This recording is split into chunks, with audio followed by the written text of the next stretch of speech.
Just last week, the new GLM 5.2 model was released, and according to the benchmarks, it goes better than Gemini and ChatGPT. In this video, I am going to check if it's really as good as they claim and if it really outperforms the top models from OpenAI and Google in coding. I'll try to build a full-fledged mobile app in Flutter using this new model, see what we get, and find out how much it actually costs. So, GLM 5.2 is an open source model from Z.ai that costs 10 times less than the leading models. It has a 1 million token context window and costs the same as its previous model, namely less than $5 per 1 million tokens. But the main question is, can it deliver quality comparable to the top models for this price? As an example, I am going to build a habit tracker app from absolutely scratch. You might ask, why a habit tracker since every second person builds one? And you'd be right, but that's exactly why I choose it to test the new model, so we can easily compare the results. Plus, these apps make millions a month if they have a good marketing.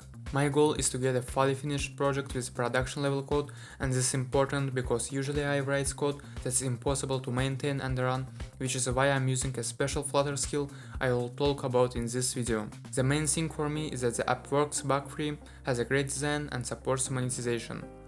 So I'm starting the process by creating the UI in OpenDesign. OpenDesign is an open source alternative to Claude Design, which lets you create unique AI designs for your projects without needing a Claude subscription.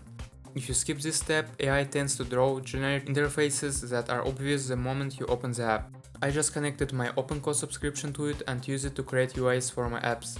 So I outline the app idea, specifying that I need onboarding, subscriptions and other details. You can download the full prompt via the link in the description. Okay, after a while, OpenDesign asks some clarifying questions, which it's better to answer to get a better result. I specified that I wanted a cartoon-style design and that's the app for kids. I also asked for 10 onboarding screens as this boosts conversion, and I am curious to see if GLM can handle that. So, OpenDesign started drawing the design, and after a while the UI is completely ready.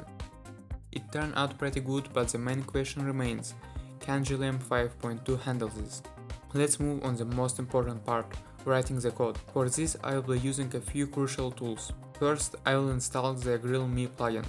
It forces the AI to ask questions before doing anything and stops it from making things up on its own.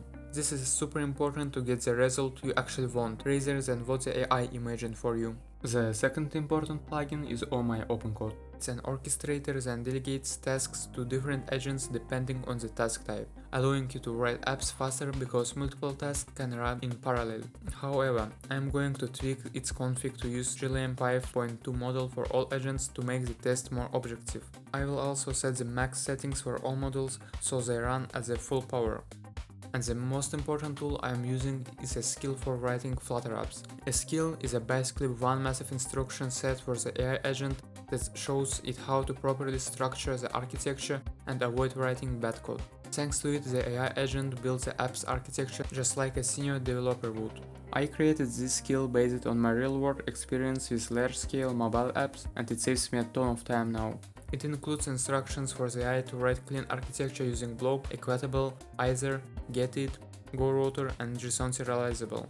Also, instead of writing a bunch of widgets into a single 2000 line file like regular AI does, it breaks everything down into reusable widgets. You can download it via the link in the video description. To install it, just move it to the skills folder inside .agents. By the way, that folder gets created automatically after you install the GLM plugin. Alright, to start development, I import our design and move it to a new folder. Then I launch OpenCode. Here I pass the prompt so it analyzes the entire design and creates an implementation plan based on it. Notice that I am also referencing the GLM skills and the Flutter skill. You can see it immediately read both of the skills, which means everything worked. The AI started analyzing our design, which might take some time. Alright, a few minutes have passed, and thanks to the GLM skill, the AI started asking clarifying questions.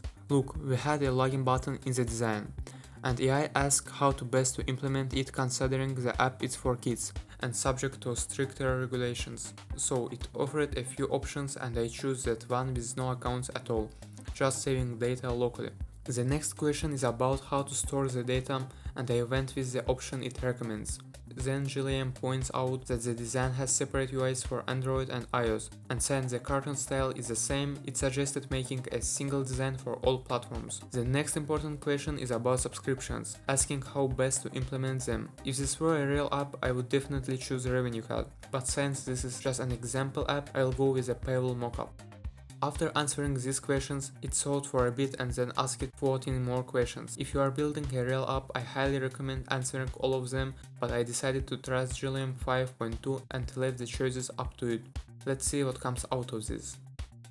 In the end, a minute later, I had a complete implementation plan ready and I told the AI agent to start creating the Flutter project. Since it divided the implementation into phases, after finishing each one, it wrote a report and waited for my command. I just typed continue to move on to the next phase. After 5 or 6 of these iterations, it said that the app was fully complete. Before running it, let's take a look at what it wrote. From the folder structure, you can see it's used clean architecture. It even implemented localization thanks to the Flutter skill, which can be integrated later via AI as well.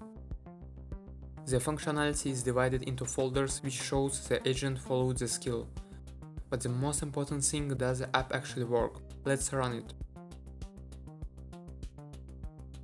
Well, as we can see, the app didn't even launch due to the dependency injection error, but that's normal. In this case, you can just copy the error and pass it to the open code. In less than a minute, the error is fixed and we see our onboarding. Judging by design, you can say that GLM 5.2 model did a pretty good job. The fields work, I can choose between options, and overall everything looks good. It even creates the first habit during onboarding, which demonstrates value. After onboarding, we land on the main page, which looks great. We can check off habits, there are animations, and it tracks the streak, and all of this in less than an hour. Let's test habit creation. This screen opens, you can enter a name, duration, etc. It immediately appears on your main screen and we can interact with it. Next, the statistics. Everything works correctly there too. In the profile, we can check out the paywall. Yeah, it's just mockup for now, but you can hook up revenue card with just a couple of prompts. Ultimately, I think GLM handled the task well. Yes, there are minor bugs and inaccuracies, but they are fixed very quickly. You just need to copy the logs or describe the issues in words, and the AI agent will fix them. Now let's see how much this cost. Before starting, I have used about 30% of my $5 monthly open code subscription. In the end, I have a working mobile app with good UI, and I have used 42% of my monthly subscription. So writing an app like this took about 15% of the $5 monthly subscription using the GLM 5.2 model. That comes out to less than $1. So what do you think? Is it worth it? Is it a replacement for a Claude Code? Share your thoughts in the comments. You can download the Flutter skill and the prompts I use for building mobile apps in the video description. Drop a like and subscribe to the channel so you don't miss the new videos.